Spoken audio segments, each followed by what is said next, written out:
بسم الله الرحمن الرحيم. نحمده ونصلي ونسلم على رسوله الكريم، أما بعد. عن عدي بن حاتم رضي الله تعالى عنه وعنهم قال رسول الله صلى الله عليه وسلم: ما منكم من أحد إلا سيكلمه ربه ليس بينه وبينه ترجمان، فينظر أيمن منه فلا يرى إلا ما قدم، وينظر أشأم منه فلا يرى إلا ما قدم، وينظر بين يديه فلا يرى إلا النار تلقاء وجهه، فاتقوا النار ولو بشق تمرة. متفق علیہ۔ حضرت عدی بن حاتم رضی اللہ تعالی عنہ یہ مشہور سخی حاتم تائی کے بیٹے ہیں۔ حاتم تائی جس کی سخاوت مشہور تھی اور جس کے قصے مشہور ہیں، یمن کا رہنے والا تھا اور عیسائی مذہب کا پیروکار تھا۔ حضرت عدی رضی اللہ عنہ انہی کے بیٹے ہیں، اور ان کی ایک بیٹی بھی مسلمان ہوئی تھی، اور وہ بھی صحابیہ ہیں، اور یہ وہی صحابیہ ہیں جب وہ آئی نبی کریم صلی اللہ علیہ وسلم کے پاس، تو چونکہ قیدیوں میں آئی تھی تو ان کے سر پر چادر نہیں تھی، تو نبی کریم صلی اللہ علیہ وسلم نے ان کو چادر پہنائی تھی۔ حضرت عدی رضی اللہ عنہ اسلام جس وقت یہ قبول کر رہے تھے اس وقت ان کی عمر 60 سال تھی، اور اسلام کے قبول کرنے کے بعد صحابیت کے زمانے میں جو ان کی زندگی گزری ہے وہ بھی 60 سال ہے، یعنی 120 سال ان کی ٹوٹل عمر تھی۔ 60 سال زمانے جاہلیت کی عمر تھی، اس وقت یہ عیسائی مذہب پر تھے، اور 60 سال ان کی اسلامی زندگی کی عمر تھی۔ اور اس طرح کے کئی صحابی تھے، ان میں سے مشہور شاعر حضرت لبید رضی اللہ عنہ، ان کی بھی اسی طرح عمر تھی، اسلام سے پہلے 60 سال اور اسلام کے بعد بھی 60 سال اللہ نے ان کو زندگی عطا فرمائی تھی اور عمر دی تھی۔ بہرحال یہ روایت فرماتے ہیں کہ نبی کریم صلی اللہ علیہ وسلم نے ارشاد فرمایا کہ قیامت کے دن ہر انسان سے اللہ تبارک و تعالی براہ راست ہم کلام ہوں گے، اور اس طرح کے ہم کلام ہوں گے کہ بیچ میں کوئی ترجمان نہیں ہوگا، کوئی انٹرپریٹر نہیں ہوگا، کوئی ٹرانسلیشن نہیں ہوگا، براہ راست اللہ تبارک و تعالی اس سے بات کریں گے۔ اور جس وقت اللہ تبارک و تعالی اس انسان سے بات کریں گے تو جب یہ اپنے دائیں طرف دیکھے گا تو اس کو اپنے گناہ ہی نظر آئیں گے، جب بائیں طرف دیکھے گا تو بھی اپنے گناہ نظر آئیں گے، اور جب سامنے دیکھے گا تو اس وقت اس کو دوزخ کی آگ نظر آئے گی۔ دائیں طرف بھی گناہ، بائیں طرف بھی گناہ، اور سامنے دوزخ کی آگ نظر آ رہی ہے، اور اللہ تبارک و تعالی براہ راست اس سے بات کر رہے ہیں۔ پھر آپ صلی اللہ علیہ وسلم نے فرمایا کہ اس آگ سے بچو اگرچہ وہ ایک کھجور کا ایک حصہ ہی کیوں نہ ہو، اس کے ذریعے سے دوزخ کی اس آگ سے اپنے آپ کو بچا لو۔ یعنی دنیا میں اگر ہم اپنی خواہشات کو کنٹرول کریں اور اپنی ضروریات کو کنٹرول کریں اور اپنی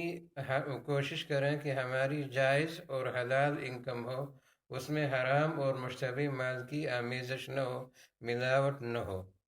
اور اس کے بعد پھر ہم اس سے سائڈ پر اپنی ضرورتوں کو قربان کرتے ہوئے کچھ بچائیں، تو یہ جو ہم بچا کر اللہ کے راستے میں مستحقین کو دیں گے اور غریبوں کو دیں گے اور فقیروں کو دیں گے، اس کی اللہ تبارک و تعالیٰ کے ہاں بہت زیادہ قدر و قیمت ہے۔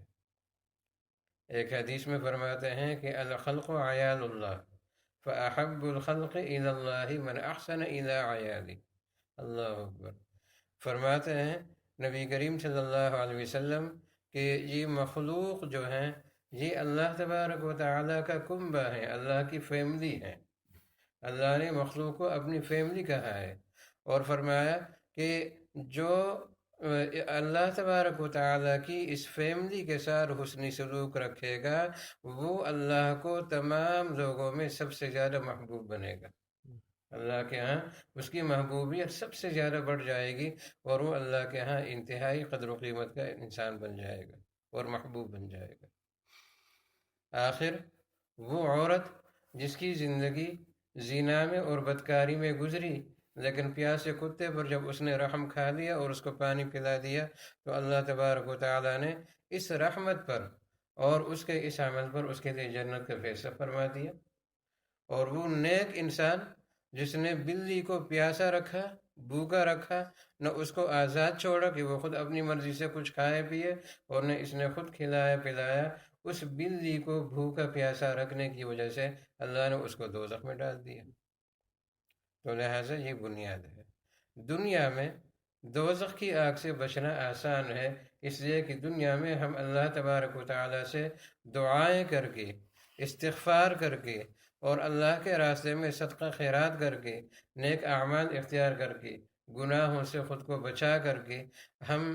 دوزخ کی آگ سے اپنے آپ کو بچا سکتے ہیں، لیکن جب ایک دفعہ آنکھیں بند ہو جائیں تو پھر کچھ بھی نہیں ہو سکے گا۔ حدیث میں آتا ہے کہ ان اللہ یقبل توبۃ العبد ما لم یغرغر، جب تک انسان کو غرغرہ کی کیفیت نہ ہو اور موت کا فرشتہ سامنے نظر نہ آئے اور موت کا فرشتہ اس کی روح نکالنا شروع نہ کر دے، اس وقت تک اس انسان کی توبہ قبول ہوتی ہے۔ لیکن جب موت کا فرشتہ سامنے نظر آ جائے تو پھر اس وقت توبہ کا دروازہ اس کے حق میں بند ہو جاتا ہے، پھر توبہ بھی قبول نہیں ہوتی۔ تو موت تک ہمارے پاس وقت ہے، وقت کی قدر کریں اور کوشش کریں کہ ہمارے رزق میں حرام نہ ہو، حرام کی ملاوٹ نہ ہو، مشتبہ کی ملاوٹ نہ ہو، ناجائز نہ ہو، اور پھر اس میں سے بچا کر کچھ اللہ کے راستے میں ضرور صرف کریں۔ اور اگر ہمیں اللہ نے مالی لحاظ سے اچھی حیثیت دی ہے، اور اگر ہمیں اللہ نے عہدے کے اعتبار سے اچھی حیثیت دی ہے، تو پھر ہم اپنے ورکروں اور اپنے ملازموں کے ساتھ حسنی سلوک کریں، اور یہیں سے ہمارے تقوی کا پتہ چلے گا۔ اگر ہم باہر بہت زیادہ صدقہ خیرات کرتے ہیں اور ہمارے ورکر کا ہم حق دباتے ہیں اور اس کا جو قانونی حق ہے وہ اس کو نہیں دیتے، چاہے ہم پوری رات تہجد پڑھتے رہیں، اور چاہے ہم ایک دن میں قرآن ختم کرتے رہیں، اور چاہے ہم 1000 دانے کی تسبیح پڑھتے رہیں، یہ ہم اس کے لیے نوکریاں کر رہے ہیں۔ یہ جو ہم نمازیں پڑھ رہے ہیں، یہ جو ہم تلاوت کر رہے ہیں، یہ جو ہم ذکر کر رہے ہیں، یہ جمع کر کے آخرت میں اپنے اسی نوکر کو دے دیں گے، اس لیے کہ اس پر ہم نے ظلم کیا ہے، اس کا حق دبایا ہے، اور وہ ہم سے یہ لے لے گا۔ جب اللہ کے دربار میں جائے گا تو پھر وہ اپنا حق اس طرح ہم سے نیکیوں کی صورت میں وصول کرے گا۔ تو کیوں نہ دنیا میں ہم اپنے اس معاملات کو صاف کریں اور اپنے ورکروں اور اپنے ملازموں کے ساتھ حسنی سلوک کریں، ان کو عزت دیں، ان کا احترام کریں، ان کا حق ان کو پورا پہنچائیں، اور ان کا پسینہ خشک ہونے سے پہلے پہلے ان تک ان کی مزدوری پہنچائیں۔ یہی سے ہمارے تقوی اور پرہیزگاری کا پتہ چلے گا، اور اسی میں انسان کا امتحان ہوتا ہے کہ یہ اللہ سے کتنا ڈرنے والا ہے۔ نماز پڑھنا کوئی مشکل نہیں، اور یہ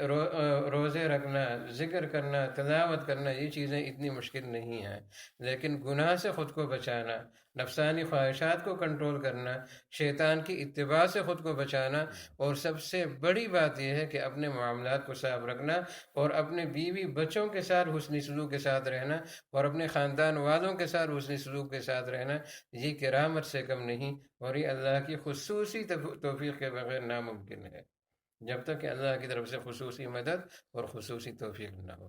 تو اس کی کوشش کرنی چاہیے۔ اللہ تبارک و تعالی عمل کی توفیق عطا فرمائے۔ وآخر دعوانا الحمدللہ رب العالمین۔